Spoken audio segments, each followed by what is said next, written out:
Hi, welcome to Weeby Kids Yoga. In this clip we are going to be looking at one posture. It's the downward facing dog, also known as Adho Mukha Shavasana, or you might also hear it referred to as simply downward dog. Now, this posture will stretch out the spine and also the backs of the legs, and it's very common within yoga. You'll see a lot of people doing the posture. It's often part of flows and will lead on from either a lunge or a table posture, and is also considered a restful position. Now, many might disagree until you become more accustomed to it. There are also variations of the downward dog, and there are also other postures that will lead through from it. Now, if you're going to be practicing yoga today, make sure you are wearing clothes you're comfortable in, that you have a space to practice in, and as ever, always practice with kindness to yourself. What feels okay on one day might not feel okay the next. Always listen to your body. Yoga should not hurt, okay? So practice with kindness.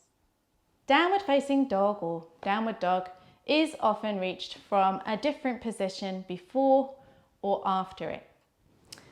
Today we're going to enter it from a kneeling position.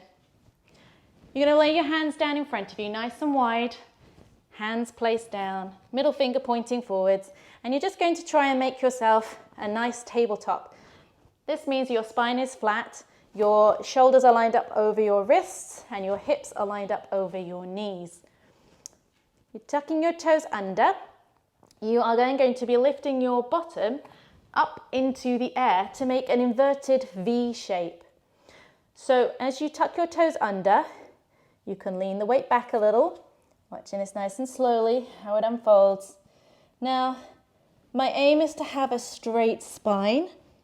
So I might find that as a beginner, I might not be able to lower my heels fully into the posture. That's fine. You may find that you need to be high up on your toes in order to be able to find this posture. Or, as with many others, that you would be better off just to put a slight bend, a softness into those knees. Remember, be kind. What you are looking for is a stretch down the back of the leg and also down the spine. So it's finding that balance. Where is that point of balance? If I bend my knees like this, I may be stretching my spine, but I know I am not stretching the backs of my legs. I am obviously quite flexible and I am able to place my heel down. I can still have a softness in my knee. I'm not pushing back too hard. And I can also stretch down my back. Now, if it's the first time you're doing it for the day, you may wish to try this short variation here, which is called the walking dog. So you just move your heels up and down, and if that's much higher, and it's just this, walking the dog, that's fine. Just find what works for you, okay?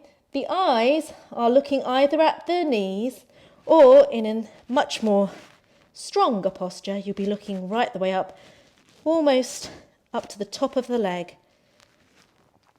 And as you come down again, watch the balance of the weight of the body as you come back down into table.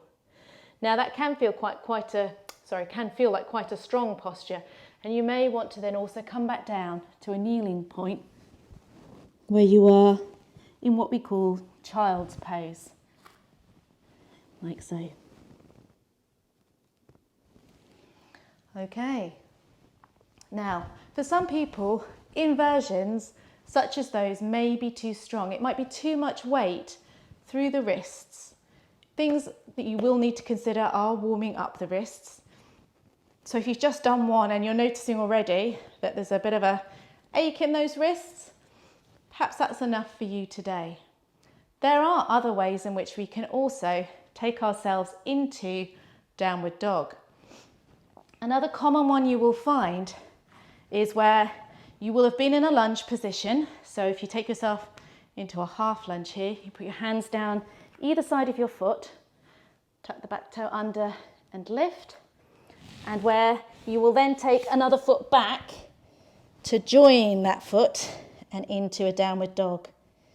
And perhaps you will then bring the other foot forward, both feet forward, and take another foot back into the lunge, straight back into the downward dog position. There we go. Stretching out one more into child's pose. As you can see, there are different ways to get ourselves in and out of downward facing dog. Please remember to take care of yourself. You are stretching lots of different parts of your body in this posture, and go at it slowly. Most yoga postures come with time and practice. If you are needing another option and you're finding that it is too strong for you to be able to get yourself into the downward dog version we have just shown, you may like to consider using a prop, a chair or a wall. If that is the case, it is simply a case of finding a chair that you can put your hands on either side and where you are just going to walk yourself slowly further away, and where you can stretch down so that your head is between your arms. This is a perfect variation for the downward dog. And as you bring yourself back up, you can walk back in. I hope these variations that we have shown today are helpful to you and that you are able to practice safely and kindly. Good luck with the postures. Hope to see you sometime soon. Bye from Weeby Kids.